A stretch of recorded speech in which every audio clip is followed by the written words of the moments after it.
if you're focusing on your sales number, your sales results, you're seeing the success of what you did 3, 6, 9 months ago, not what you're doing today. It can be really confusing to separate that out.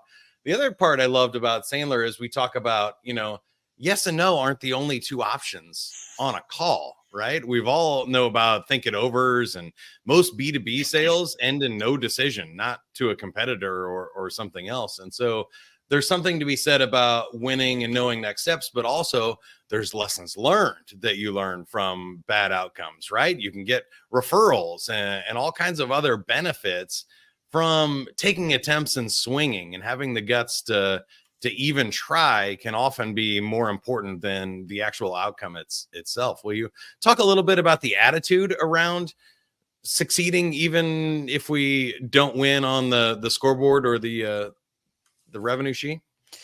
Um, yeah, we always focus on the first thing you start to see, and I'm working with nonprofits. I work with for profits, just like Sandler across the globe, and everyone they start on outcomes, and they start using that as the measuring stick.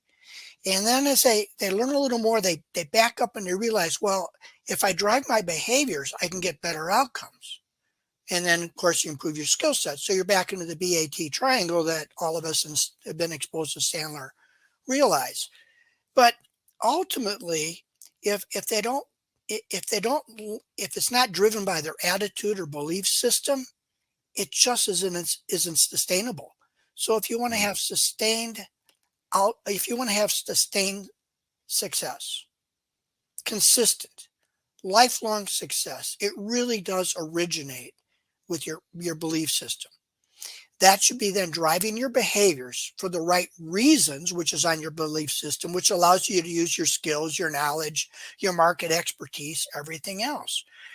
But and so you can fake it for a while. I used to hear it say fake it till you make it kind of thing. In Mhm. other words, drive the behavior, pretend you like prospecting. It's okay to get no's, and you'll be okay. Well, long term, your belief system, your attitude has to be rock solid. Your identity is the biggest issue in particular.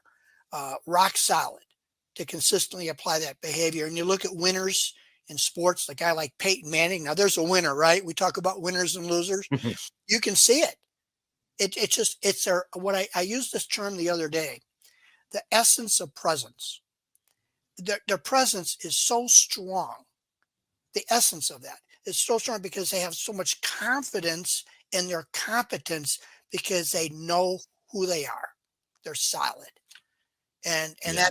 that just drives everything then. So eventually I think you have to, yeah, you can improve some skills, you can improve the behaviors a bit, but if you don't adjust that attitude and make it rock solid, eventually you're going to really struggle.